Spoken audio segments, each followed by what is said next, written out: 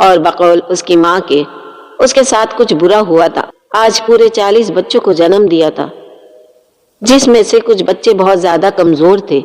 ان کو فوراً وہاں سے لے جایا گیا اور انکیوبیٹر میں رکھ دیا گیا۔ کچھ بچوں کی حالت ایسی تھی کہ وہ بالکل صحت مند تھے، لیکن ان کو بھی وہاں سے لے جایا گیا۔ بہت بھگدڑ مچ گئی تھی۔ سب ڈاکٹرز نے اپنا ٹائم دیا۔ سب سے زیادہ پریشر مجھ پر تھا کہ میرا کیس، سمینا کی حالت بھی ابھی کوئی اتنی اچھی نہیں تھی۔ ابھی ہم اس کو شفٹ نہیں کر رہے تھے، وہ ICU میں ہی تھی، لیکن خطرے سے باہر تھی اور اسے اس آپریشن کے بعد ہاسپٹل میں کم سے کم بھی 2 ہفتے گزارنے تھے۔ جب معاملات تھوڑے بہتر ہو گئے، پتہ چل گیا کہ سارے بچے ٹھیک ہیں اور ان کے کھانے پینے کا اور کپڑوں کا انتظام بھی بہت سے لوگوں نے مل کر ہی کیا تھا۔ وہ سب معاملات اپنی جگہ تھے۔ یہ دن میرے لیے بہت لمبا تھا اور اس سے اگلا دن بھی۔ اس کی ماں اپنی بیٹی کے پاس بیٹھی تھی۔ میں نے اسے کہا کہ تم بس اپنی بیٹی کا خیال کرو، بچوں کو ہم دیکھ لیں گے۔ وہ بری طرح رو رہی تھی، پریشان تھی۔ میں نے اسے تسلی دی اور جب مجھے تھوڑا سا وقت ملا تو میں نے اس عورت کو فون کیا جس کے گھر یہ لڑکی کام کرتی تھی، کیونکہ مجھے پورا یقین تھا کہ یہ سب کچھ اس کے پاگل بیٹے کی وجہ سے ہوا تھا۔ تبھی اس نے اس لڑکی کو اچانک سے واپس بھیج دیا اور بہت سارے پیسوں کے ساتھ بھیجا، اور اب وہ اپنے بیٹے کا کارنامہ چھپانے کے لیے کچھ بھی بول سکتی تھی۔ میں نے اس سے فون کیا اور بتایا کہ میں فلاں ہاسپٹل سے ڈاکٹر بات کر رہی ہوں اور آج میرے پاس سمینا نام کی لڑکی کا کیس آیا ہے۔ وہ وہاں آپ کے گھر میں کام کرتی تھی اور آپ نے اسے گھر سے اچانک نکال دیا اور اس کے مہینے بعد ہی یہ سب کچھ ہوا۔ اب آپ مجھے جواب دیں کہ اس کے بچوں کا باپ کون ہے؟ وہ عورت کہنے لگی کہ آپ کا دماغ تو خراب نہیں ہو گیا؟ آپ کیسی باتیں کر رہی ہیں؟ کیونکہ ایسی کوئی لڑکی میرے گھر کام نہیں کرتی تھی۔ ہاں، میرے گھر ایک عورت ضرور کام کرتی تھی جس کا نام کلثوم تھا اور اس کی بیٹی کا نام سمینا تھا، لیکن مجھے پھر اس عورت کے بارے میں پتا چلا کہ وہ بالکل بھی اچھی عورت نہیں ہے اور اس کے بہت ہی غلط قسم کے کام ہے، اس لیے میں نے اس کو اپنے گھر سے نکال دیا۔ اس نے بمشکل میرے گھر کوئی 15-20 دن کام کیا ہوگا اور مجھے اس کے چال چلن کے بارے میں پتا چل گیا تھا۔ اور آپ کو کس نے کہہ دیا میرا بیٹا پاگل ہے؟ میرا بیٹا کوئی پاگل نہیں ہے، بہت ہی خطرناک عورت ہے، اور باقی اللہ آپ کا حامی و ناصر ہو۔ اتنا کہہ کر اس نے فون پٹک کر بند کر دیا اور میں اپنا سر پکڑ کر بیٹھ گئی۔ میں نے باقی ڈاکٹر سے پوچھا، انہوں نے کہا کہ بچے ٹھیک ہیں اور اب مریضہ کی حالت بھی پہلے سے بہتر ہے، لیکن کیسے ان بچوں کو پالے گی؟ ہمیں یہ بات میڈیا تک پہنچانا ہوگی تاکہ ان بچوں کی مدد کی جائے۔ ان بچوں کو یہ اور اکیلی عورت کیسے پالے گی؟ کوئی اچھا بھلا آدمی بھی نہیں پال سکتا۔ اتنے بچے آج تک کسی عورت کے نہیں ہوئے۔ ریکارڈ جس عورت نے بنایا تھا اس کے اس سے بھی زیادہ بچے ہوئے تھے، لیکن شاید پاکستان کی یہ پہلی عورت تھی جس کے ساتھ یہ معاملہ ہوا ہے۔ اگر لوگوں کو اس بارے میں پتا چلا تو وہ صدقہ وغیرہ دیں گے اور اس کی مدد ہو جائے گی، لیکن اس کے لیے ان بچوں کے باپ کا پتہ ہونا بہت ضروری ہے۔ ہم لوگوں نے اس معاملے کو دبا دیا اور ڈاکٹرز نے سب نے یہی ارادہ کیا بچوں کے بارے میں میڈیا میں بتا دیا جائے، باقی باپ والی بات کے بارے میں نہ بتایا گیا کہ لوگ ان کی مدد کر سکیں۔ تو اتنے سارے بچوں کا خرچہ کون اٹھائے گا؟ اس لڑکی سے پوچھا کہ اب تمہارے یہاں اتنے سارے بچے پیدا ہوئے ہیں، ان کا خیال کیسے کرو گی؟ تو اس نے کہا مجھے نہیں پتا، مجھے تو کچھ نہیں پتا، میری ماں سے پوچھ لو۔ اس کو جو بات کہتے وہ کہتی میری ماں سے پوچھ لو۔ اگر اس عورت کی اپنی ہی تربیت اچھی نہیں ہوئی، بڑی پریشانی بنی ہوئی تھی۔ بچوں کا خرچہ ایک بڑے سے ٹرسٹ نے اٹھانے کا وعدہ کر دیا۔ اس نے کہا کہ ہم بچوں کو سنبھال لیں گے۔ وہ سارے بچوں کو بھی وہیں لے گئے اور اس لڑکی اور اس کی ماں کو بھی، کیونکہ سننے میں آیا تھا کہ ماں بیٹیاں اکیلی تھیں۔ میں نے کہا کہ اگر ان کے گھر میں کوئی مرد نہیں ہے تو تمہارے گھر کا خرچہ کون اٹھائے گا؟ اس بات پر بھی اس کے پاس کوئی جواب نہیں تھا۔ خیر، ان کو ٹرسٹ میں بھیج دیا گیا۔ بچوں کی وہاں پر بھی اچھی دیکھ بھال ہو رہی تھی اور اس کی ماں اور لڑکی کے فیصلے سے یہ بات بھی سامنے آئی کہ کچھ بچے اگر کسی بے اولاد جوڑے کو دے دیے جائیں تو ان کو کوئی فرق نہیں پڑتا، کیونکہ اتنے سارے بچوں کو وہ اکیلے سنبھال نہیں سکتی۔ لیکن ابھی اس بارے میں بات ہو رہی تھی، یہ بھی ایک لمبا پروسیجر تھا، اس کے بھی کافی سارے مرحلے تھے۔ وہ لڑکی ٹرسٹ میں چلی گئی، بچے بھی وہیں چلے گئے، اس کی ماں بھی وہیں پر چلی گئی۔ اس کی حالت ٹھیک ہوئی تو وہاں پر شفٹ کروا دیا گیا، اس لیے زخم جلدی بھر گئے تھے اور باڈی پھر سے ٹھیک ہو گئی تھی۔ اس کے بعد کون کسی کے بارے میں پوچھتا ہے؟ ہم ہاسپٹل میں اور بھی ہمارے ہاسپٹل میں اور بھی ہزاروں مریض آتے تھے۔ اب ہم بعد میں تو کسی کی بات کسی سے نہیں پوچھتے تھے کہ وہ ٹھیک ہے یا نہیں۔ اگر ان کو کوئی مسئلہ ہوتا تھا تو وہ خود ہی ہاسپٹل آ جاتے تھے۔ اس لیے میں نے لیکن میرے دماغ میں یہ بات بیٹھ گئی تھی، اس لیے میں ان کے پتے پر چلی گئی۔ وہ لوگ تو اب وہاں پر نہیں رہتے تھے، لیکن آس پاس کے لوگوں سے تو پوچھ سکتی تھی کہ یہ دونوں ماں بیٹیاں کیسی تھیں، اور جب میں نے تھوڑی پوچھ گچھ کی تو مجھے پتا چلا وہ میرے لیے بہت ہی عجیب تھا۔ انہوں نے کہا کہ اس کا باپ زندہ ہے اور وہ ان کے ساتھ نہیں رہتا، اور اس نے اس عورت کو طلاق دے دی ہے اور وہاں ان دونوں کو چھوڑ کر چلا گیا، کیونکہ ان دونوں ماں بیٹیوں کے کام ہی ایسے ہیں۔ قصور اس میں اس لڑکی کا نہیں، وہ بیچاری معصوم ہے لیکن سب کچھ اس کی ماں کا کیا دھرا ہے۔ وہ بیچاری معصوم ہے لیکن سب کچھ اس کی ماں کا کیا دھرا ہے۔ اس کے پاس پیسے کمانے کا اور کوئی ذریعہ نہیں ہے، اس لیے وہ وہی کام کرتی ہے جو عورتوں کو نہیں کرنا چاہیے۔ یہ اپنی بیٹی کو بھی خود ہی مجبور کرتی ہے۔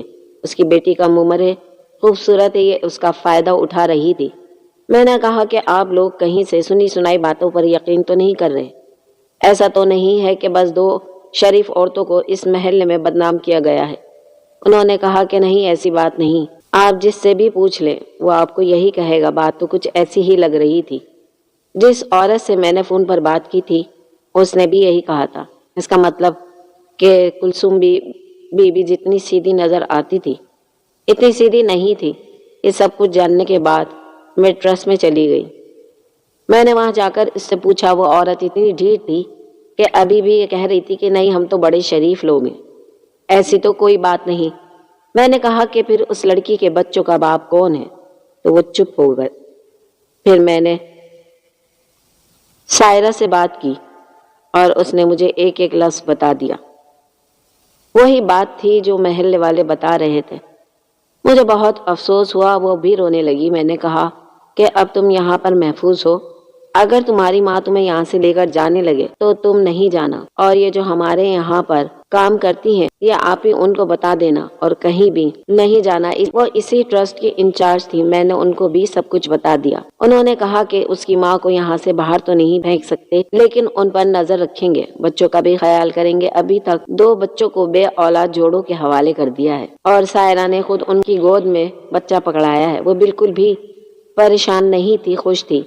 شاید اسے ساری باتوں کے بارے میں پتہ ہی نہیں ہے۔ اس کا مطلب یہ ہے کہ ان بچوں کے باپ کا کوئی پتہ نہیں تھا کہ سائرہ کی ماں نے اس سے یہ سب کچھ کروایا تھا۔ پر یہ کہانی ایک سچی کہانی ہے اور ہم سب کے لیے عبرت کا نشان ہے کہ اس معاشرے میں کیا کچھ ہو رہا ہے۔ آپ اس بات کے بارے میں کیا کہیں گے کہ لوگ یہ سب کچھ کیوں کرتے ہیں؟ کیا غریبی کی وجہ سے، پیٹ پالنے کی وجہ سے؟ کیونکہ پیٹ تو کھانا مانگتا ہے اور کھانا تو مفت کہیں سے بھی نہیں ملتا۔ اگر امیر اور کبیر لوگ اپنی آمدنی میں سے غریبوں کے لیے کچھ حصہ نکال دیں تو کوئی بھی ایسا کام نہ کرے، ان کو اس طرح کی حرکتیں نہیں کرنا پڑے۔